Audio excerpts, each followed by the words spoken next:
Hello बच्चों, कैसे हो आप सब। आज हम स्टार्ट करेंगे क्लास 12 केमिस्ट्री में चैप्टर नंबर 13 का पार्ट सेकंड। अगर अभी तक आपने पार्ट फर्स्ट विजिट नहीं किया हो तो इस कार्ड पर क्लिक करके पार्ट फर्स्ट विजिट कर सकते हैं, जिसमें अपन ने स्टार्ट किया था एमाइन। और एमाइन की अपन प्रिपरेशन रिएक्शन और उसका नोमेनक्लेचर कर चुके थे। आज के वीडियो में अपन एमीन की फिजिकल और केमिकल प्रॉपर्टी करने वाले हैं। तो स्टार्ट करते हैं फिजिकल प्रॉपर्टी पे। तो फिजिकल प्रॉपर्टी से जो पहला क्वेश्चन आता है वो आता है सॉल्युबिलिटी के बारे में। तो देखो, जो लोअर एमीन्स जो होते हैं वो वाटर सॉल्युबल होते हैं। देखो, ये सॉल्युबिलिटी के क्वेश्चन अपने आगे के चैप्टर में भी आए। वो चीज वाटर सॉल्युबल होती है जो जनरली वाटर के साथ क्या बनाती है, हाइड्रोजन बॉन्ड। तो जो लोअर एमीन है, मतलब जिनमें एमीन में कार्बन के नंबर 1 2 3 है, वो एमीन जो होती है वो क्या करती है, वाटर के साथ सॉल्युबल होती है, क्योंकि वो वाटर के साथ क्या बना सकती है, हाइड्रोजन बॉन्ड बना सकती है। ये जो हाइड्रोजन बॉन्ड है, ये अगर NH3 ऐसे लिखेंगे तो ये अमोनिया के हो गए। अगर इधर मैं R लगा दूंगा तो ये किसके साथ हो जाएंगे, 1 डिग्री एमीन के साथ हो जाएंगे। किसके साथ हो जाएंगे, 1 डिग्री एमीन के साथ। तो जो लोअर एमीन्स जो होती है वो क्या करती है, वाटर सॉल्युबल होती है। क्यों? क्योंकि वो वाटर के साथ क्या बनाती है, हाइड्रोजन बॉन्ड।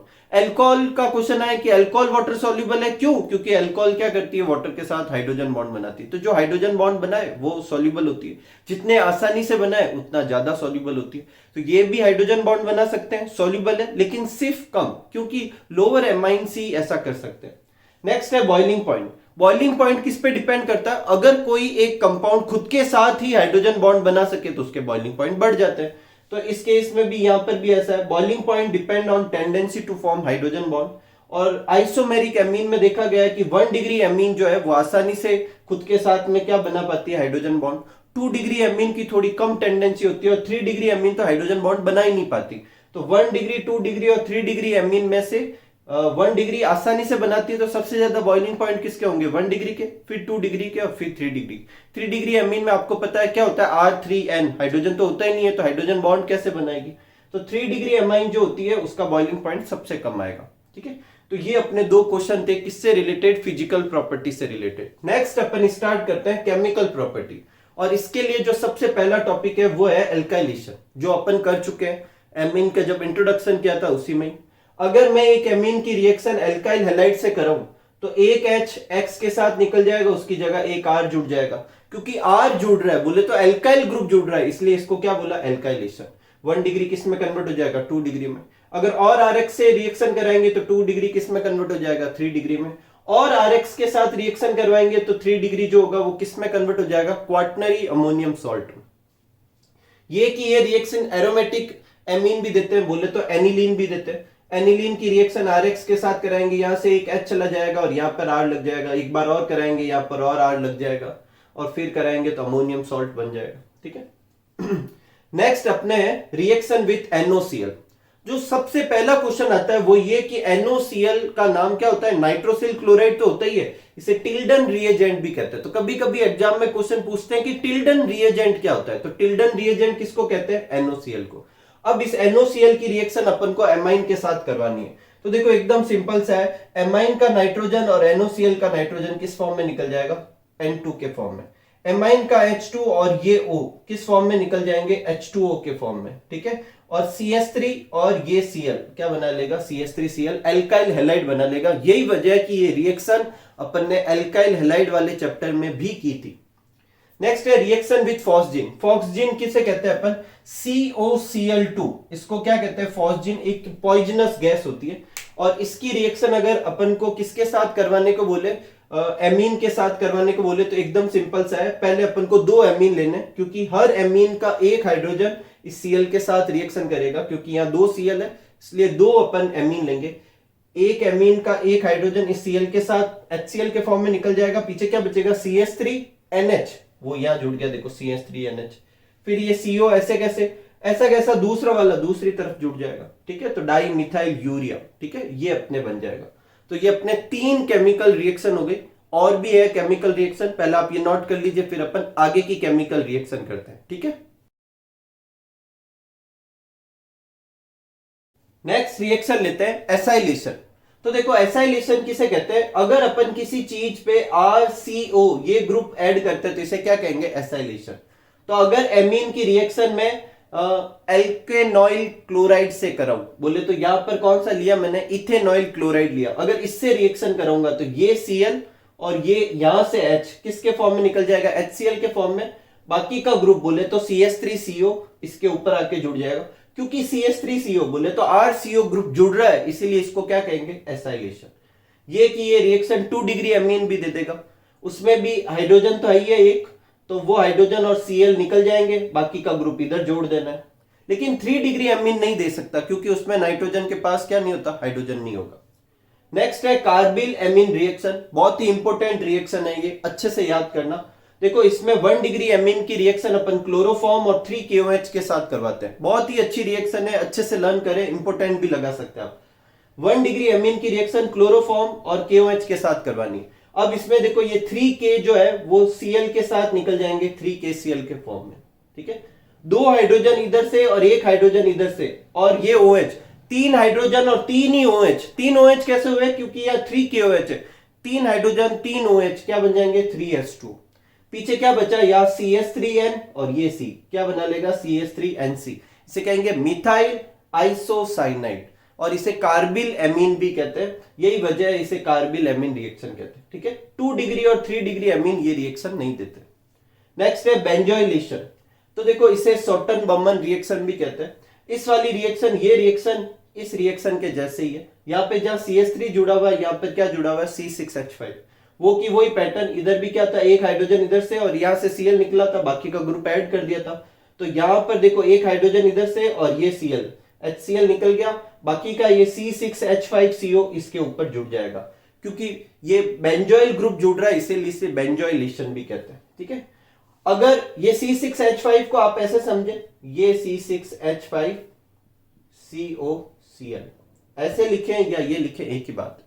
हो सकता है कि एरोमेटिक एमीन हो और फिर इसकी रिएक्शन करें, सेम वैसे वैसे इधर से हाइड्रोजन इधर से Cl, बाकी का ये ऐड कर देना, क्या निकल जाएगा साइड में से, HCl क्या हो जाएगा, हट जाएगा।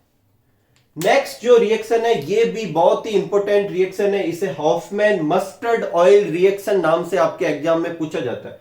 इसमें अपन को एमीन की रिएक्शन किसके साथ करवानी होती है, कार्बन डाइसल्फाइड के साथ।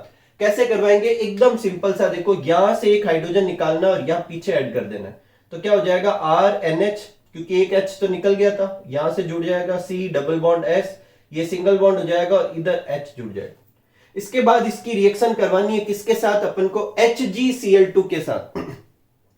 जब HgCl2 के साथ कराएंगे तो Hg और एक S जो होगा वो HgS के फॉर्म में निकल जाएगा, 1 हाइड्रोजन इधर से 1 हाइड्रोजन इधर से और 2 Cl, ये 2HCl के फॉर्म में। अब पीछे क्या बचा, RN और क्या बचा, C double bond S, RNC double bond S, और ये जो है वो कहलाता है आइसोसाइनेट। और इस आइसोसाइनेट की स्मेल मस्टर्ड ऑयल के जैसे के जैसे आती।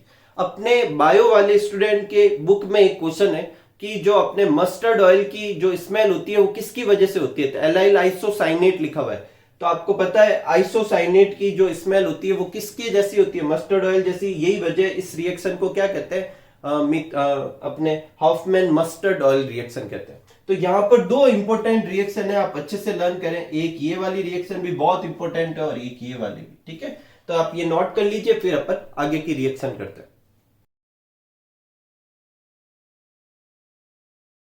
नेक्स्ट अपन रिएक्शन लेते हैं, HNO2 की रिएक्शन कराते हैं किसके साथ, एमीन के साथ। ये रिएक्शन भी आप पहले कर चुके हैं अल्कोहल वाले चैप्टर में, ठीक है। तो HNO2 को अपन कैसे लिखते हैं, OHNO ऐसे लिखते हैं, और फिर यहां पर ऊपर क्या लिखते हैं, एमीन। अपन ने इसके उस चैप्टर में ऐसे 3 हिस्से किए थे, एक ये ऐसे N और N क्या निकल जाएगा, N2, H2 और O, H2O, पीछे क्या बचा, CH3 CH2OH, ये CH3 CH2OH। तो 1 डिग्री एमीन की रिएक्शन अगर HNO2 के साथ करवाते तो अल्कोहल बनता है। 2 डिग्री एमीन की करवाएंगे तो क्या होगा, तो देखो यहां से ये H और यहां से OH क्या बन जाएगा, H2O, बाकी का ये पूरा ग्रुप ऐसे कैसे जुड़ जाएगा, और इसे अपन कहेंगे नाइट्रोसो एमीन।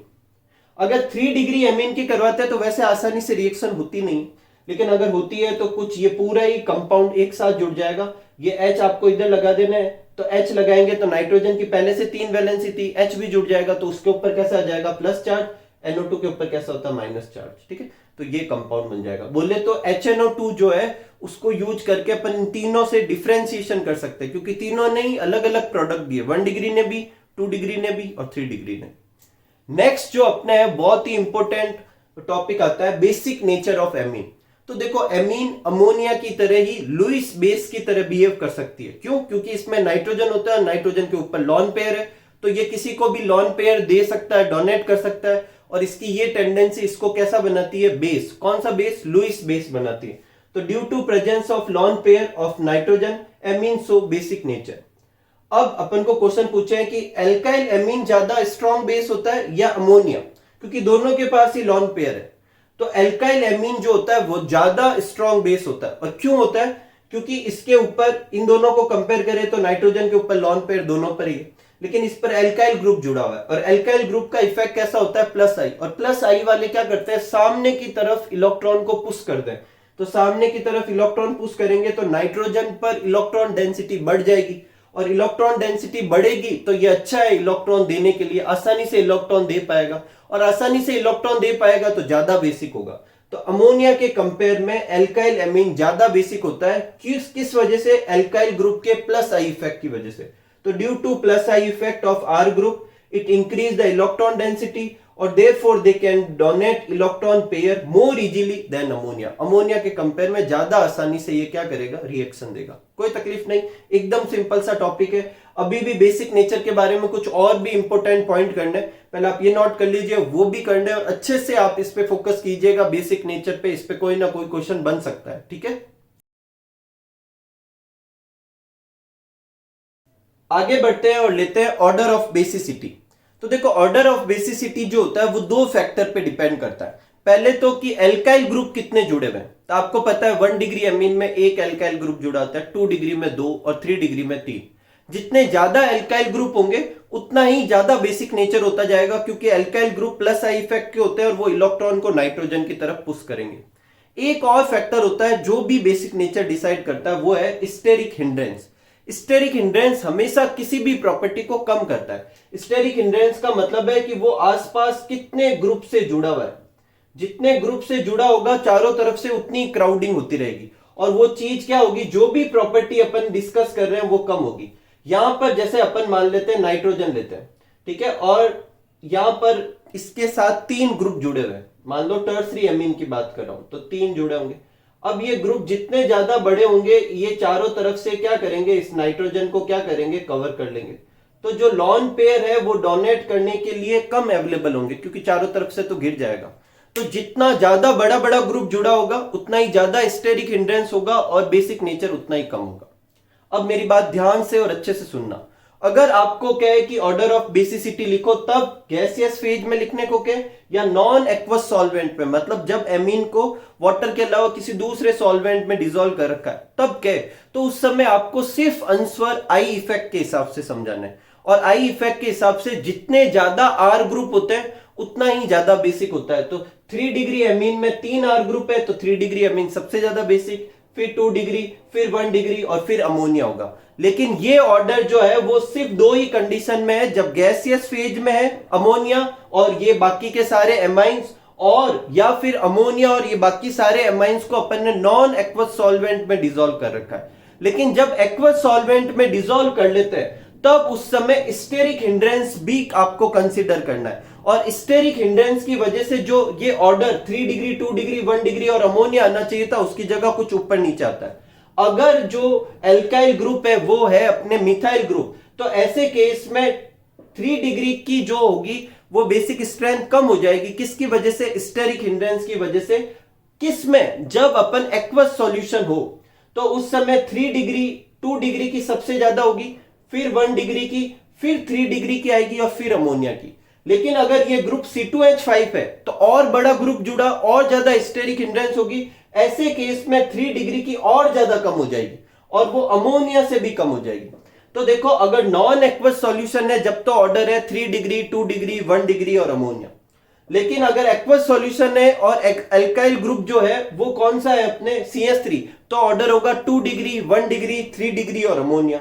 और अगर C2H5 है तो ऑर्डर होगा 2 डिग्री, 1 डिग्री, अमोनिया और फिर क्या होगा 3 डिग्री। ये 3 डिग्री पीछे क्यों जा रहा है? स्टेरिक हिंड्रेंस की वजह से जा रहा है। तो अच्छे से ये ऑर्डर याद रखिए, ये बहुत ही इंपॉर्टेंट क्वेश्चन पूछा जा सकता है ऑर्डर ऑफ बेसिसिटी पे। नेक्स्ट टॉपिक लेते हैं। नेक्स्ट है एरोमेटिक एमीन का क्या क्राइटेरिया रहेगा। एरोमेटिक एमीन में भी NH2 होता है, जैसे एनिलीन में, उसमें भी नाइट्रोजन के ऊपर लॉन पेयर है, तो वो भी क्या होगा? बेसिक होगा। अब क्या एरोमेटिक एमीन ज्यादा बेसिक होता है या एलिफेटिक एमीन ज्यादा बेसिक होता है? तो एरोमेटिक एमीन कम बेसिक होता है। क्यों? ऐसा क्यों? तो ऐसा इसलिए होता है कि इसमें रिजोनेंस होता है। तो रिजोनेंस अपन ने पहले फिनॉल के भी बनाए, फिनॉक्साइड आयन के भी बनाए, क्लोरोबेंजीन के भी बनाए, उसी तरीके का है। ये लॉन पेयर जो होगा इधर आएगा और यहाँ डबल बॉन्ड आ जाएगा, ये बॉन्ड यहाँ पे चला जाएगा और फिर अपन ऐसे आगे आगे रोटेट करवाते हैं। जैसे ये बॉन्ड इधर आएगा तो यहाँ लॉन पेयर बना देंगे, इस पे माइनस, फिर अगले स्ट्रक्चर में ये वाला यहाँ पे बना देंगे, यहाँ डबल बॉन्ड आ जाएगा और ये वाला पेयर कहाँ आ जाएगा? यहाँ पर, तो यहाँ लॉन पेयर आ जाएगा। फिर उसके अगले वाले स्ट्रक्चर में ये वाला इधर लगा देंगे, ये वाला बाहर निकाल देंगे तो यहाँ आ जाएगा। उससे अगले वाले स्ट्रक्चर में ये वाला इधर ले आएंगे, ये वाला वापस दे देंगे तो ऊपर आ जाएगा।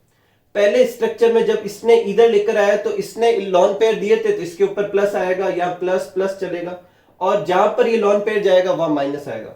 लास्ट वाले पे ये वापस इसके ऊपर आ रहा है, क्योंकि इसके ऊपर आ रहा है तो इस पे माइनस आना चाहिए, लेकिन पहले से प्लस था इसलिए अब वापस चार्ज हट जाएगा और इसका भी चार्ज हट जाएगा। अब इससे रिजोनेंस से क्या हुआ? अगर इस रिजोनेंस को मैं फोकस करूं तो देखो, रिजोनेटिक स्ट्रक्चर की वजह से जो लॉन पेयर इसको किसी बेसिक प्रॉपर्टी शो करने के लिए किसी को डोनेट करने चाहिए थे, वो लॉन पेयर तो इसने रिजोनेंस में यूज कर लिया, और रिजोनेंस में यूज हो जाएगा तो वो डोनेट करने के लिए कम अवेलेबल होंगे, और डोनेट करने के लिए कम अवेलेबल होंगे तो यह बेसिक नेचर तो शो करेगा पर कम बेसिक नेचर शो करेगा। किसके कंपेयर में? एलिफेटिक एमीन के कंपेयर में। तो इसी रिजोनेंस की वजह से जो एनिलीन होता है उसका बेसिक नेचर एलिफेटिक एमीन और अमोनिया दोनों से कम हो जाता है। तो ऑर्डर कुछ ऐसा हो जाएगा, सबसे ज्यादा बेसिक होगा एलिफेटिक एमीन, उसके बाद होगा अमोनिया और सबसे बाद में होगा एरोमेटिक एमीन। ठीक है, ये ऑर्डर रहेगा। इन दोनों में सीक्वेंस में कारण पूछे कि ये दोनों क्यों है, क्योंकि ये प्लस आई इफेक्ट होता है एल्काइल ग्रुप का, उसकी वजह से ये अमोनिया से ज्यादा क्या होता है? बेसिक। और ये सबसे पीछे क्यों गया? क्योंकि रिजोनेंस की वजह से इसने अपने लॉन पेयर रिजोनेंस में यूज कर लिए। तो ये बेंजीन रिंग के साथ लॉन पेयर शेयर कर लेता है तो वो डोनेट करने के लिए कम अवेलेबल होगा। तो आप ये नोट कर लीजिए, फिर अपन आज का लास्ट टॉपिक करते हैं। ठीक है, नेक्स्ट आगे लेते हैं अपन, और बेसिसिटी जो होती है एमीन की, उसको शो करने वाली कुछ रिएक्शन लेते हैं। तो अगर एमीन एक बेस है तो ये किसके साथ रिएक्शन देगा? एसिड के साथ। तो देखो, एमीन की रिएक्शन HCl से करवाएं तो क्या होगा? ये H इसके पास, तो RNH3 नाइट्रोजन के ऊपर प्लस आ जाएगा क्योंकि इसकी 4 वैलेंसी हो रही है, और Cl के ऊपर माइनस। और अगर H2SO4 से करवाएं तो H2SO4 में देखो 2 H प्लस आते हैं, इसलिए यहाँ पर 2 एमीन ले लिए, दोनों एमीन के पास एक एक H चला गया तो RNH3, ऐसे कितने बन गए? 2। अगेन नाइट्रोजन के ऊपर क्या आएगा? प्लस, और SO4 के ऊपर -2। तो एमीन जो है वो एसिड के साथ रिएक्शन दे रहा है। ये एमीन का कैसा नेचर शो हो रहा है? बेसिक नेचर शो हो रहा है। तो अगर एग्जाम में आए कि एमीन की बेसिक नेचर शो करने वाली 2 रिएक्शन लिखो तो अपन ये रिएक्शन नोट कर सकते हैं। नेक्स्ट है, एमीन जो होते हैं वो कुछ मेटल आयन के साथ रिएक्शन करके कॉम्प्लेक्स कंपाउंड बनाते हैं। जैसे AgCl बोले Ag+ के साथ रिएक्शन कर रहा है, और CuCl2 बोले तो Cu+2 के साथ रिएक्शन कर रहा है, और ये रिएक्शन करके ये क्या बना रहा है? Complex compound. कैसे? देखो, इस वाले में ये C2H5NH ये अपने लॉन पेयर यूज करके इसको दे रहा है। देखो, C2H5NH2 इसको दे रहा है, और ऐसा कैसा एक और C2H5NH2 इसको लॉन पेयर दे रहा है। ऐसा अपन ने कॉम्प्लेक्स कंपाउंड, कोऑर्डिनेशन कंपाउंड में देखा था कि मेटल जो होता है यहाँ पर क्या करेगा? इलेक्ट्रॉन रिसीवर की तरह बिहेव करता है, और ये दूसरा वाला इलेक्ट्रॉन डोनेट कर रहा है। ये लुईस बेस, ये लुईस एसिड, और इन दोनों के बीच में ये कौन सा बॉन्ड है? Coordination bond. ठीक है, ठीक ऐसी कैसी रिएक्शन CuCl2 के साथ भी देता है। तो ये दोनों रिएक्शन जो है वो मेटल आयन की रिएक्शन है। किसके साथ? एमाइन के साथ। और क्या बनाता है? कॉम्प्लेक्स कंपाउंड बनाता है। एग्जाम में आपको ऐसे बोले कि एमीन की कॉम्प्लेक्स कंपाउंड बनाने वाली रिएक्शन लिखो, तो भी ये दोनों रिएक्शन लिख सकते हैं। ये एमीन के बेसिक नेचर में भी लिखी जा सकती है, क्योंकि इसमें भी ये दे तो लॉन पेयर ही रहा है, और लॉन पेयर देने वाले को क्या कहते हैं? बेस। अगर आपको एग्जाम में ऐसे पूछे कि एमीन की रिएक्शन अपन को Ag+ और Cu+ के साथ लिखनी है तो भी ये लिख सकते हैं। अगर एग्जाम में ऐसे पूछे कि एमीन की रिएक्शन मेटल आयन के साथ लिखो तो भी ये रिएक्शन लिख सकते हैं। तो आप ये नोट कर लीजिए, फिर अपन आगे बढ़ते हैं। नेक्स्ट लास्ट रिएक्शन लेते हैं, ऑक्सीडेशन। तो देखो ऑक्सीडेशन रिएक्शन कैसे होती है, KMnO4 जो कि एक ऑक्सीडाइजिंग एजेंट है, इसकी प्रेजेंस में ऑक्सीडेशन हो सकता है। तो अपन को क्या करना है, इस वाले कंपाउंड में से H2 निकालना है, ऑक्सीजन के साथ जोड़कर H2O बना लेना। तो एक हाइड्रोजन तो NH2 का और एक हाइड्रोजन इसके पास वाले से, दो हाइड्रोजन निकल जाएंगे, ऑक्सीजन के साथ H2O बना लेगा। ऑक्सीजन कोई भी ऑक्सीडाइजिंग एजेंट अवेलेबल करवा सकता है। अब इन दोनों की एक एक वैलेंसी खाली हुई, डबल बॉन्ड बन जाएगा, इसे कहेंगे एसिटाइलडीमीन। अब इस एसिटाइलडीमीन की रिएक्शन अगर H2O के साथ करो तो ध्यान से देखना क्या होगा, ये H2O का और NH3 बना लेगा और ये OH यहां लग जाएगा, CH3CHO बन जाएगा, एल्डिहाइड इथेनॉल बन जाएगा। और ये रिएक्शन आपके एल्डिहाइड कीटोन वाले चैप्टर में भी थी। ठीक ऐसी कैसी रिएक्शन अगर मुझे कीटोन बनाने के लिए चाहिए तो मैं क्या यूज करूंगा, 2 डिग्री एमीन नहीं यूज कर रहा, बस जो एल्काइल ग्रुप है वो कुछ इस तरीके का यूज करूंगा। एक हाइड्रोजन इधर से, एक हाइड्रोजन इसके पास में से, ऑक्सीजन के साथ H2O के फॉर्म में निकल जाएगा, इन दोनों के बीच में डबल बॉन्ड लग जाएगा, इसे कहेंगे कीटीमीन। ठीक है, और अगेन इसकी रिएक्शन H2O के साथ कराने पर ऑक्सीजन जो है वो तो यहां लग जाएगा और H2NH के साथ निकल के क्या बन जाएगा, NH3। क्या बन जाएगा, यहां पर क्या आ जाएगा, NH3 आ जाएगा। ठीक है, और ये ऑक्सीजन जो है यहां पे लग जाएगा CH3CO, क्या बन जाएगा, एसीटोन, कीटोन बन जाएगा। तो अगर आपको पूछे कि एमीन से एल्डिहाइड कीटोन बनाने तो ये मेथड, ठीक है, याद रखे, कोई भी रिएक्शन को ऐसे भी याद करें कि किससे क्या बनेगा। नेक्स्ट अपन लास्ट टॉपिक लेते हैं आज का, 1 डिग्री 2 डिग्री 3 डिग्री एमीन में डिफरेंशिएट कर सकते हैं। हाँ कर सकते हैं, बहुत सारी ऐसी रिएक्शन थी जो 1 डिग्री 2 डिग्री और 3 डिग्री एमीन में अलग अलग तरीके से हो रही थी। जैसे अगर आइसोसाइनाइड टेस्ट करूं तो जो है 1 डिग्री एमीन देता है, 2 डिग्री और 3 डिग्री नहीं देता। CH2 के साथ मस्टर्ड ऑयल जो था वो 1 डिग्री तो मस्टर्ड ऑयल की स्मेल देता है, 2 डिग्री रिएक्शन दे सकता है लेकिन ये स्मेल नहीं देगा, और 3 डिग्री तो रिएक्शन ही नहीं देगा। अगर HNO2 के साथ करवाई थी तो तीनों ने अलग अलग प्रोडक्ट दिए थे। अगर Hinsberg reagent benzyl sulphonyl chloride, ये एग्जाम में पूछा जा सकता है, बेंजाइल सल्फोनिल क्लोराइड को क्या कहते हैं, हिंसबर्ग रिएजेंट। और अगर आपको पूछे कि हिंसबर्ग रिएजेंट क्या है तो बेंजाइल सल्फोनिल क्लोराइड को कहते हैं। इसके साथ 1 डिग्री एमीन रिएक्शन देता है, 2 डिग्री देता है, 3 डिग्री नहीं देता। इसी के साथ अपना जो एमीन जो था वो कंप्लीट होता है। अब इस चैप्टर में अपन को 2 ग्रुप और करने हैं, बाकी के कट हो गए। एक अपन को यूरिया करना है और एक और टॉपिक करना है, और इसी के साथ फिर अपना चैप्टर भी पूरा होगा। तो मिलते हैं अगले वीडियो में, तब तक आप सब लोग खूब सारा हार्ड वर्क कीजिए, खूब खुश रहिए, खूब मस्त रहिए। Thank you for watching.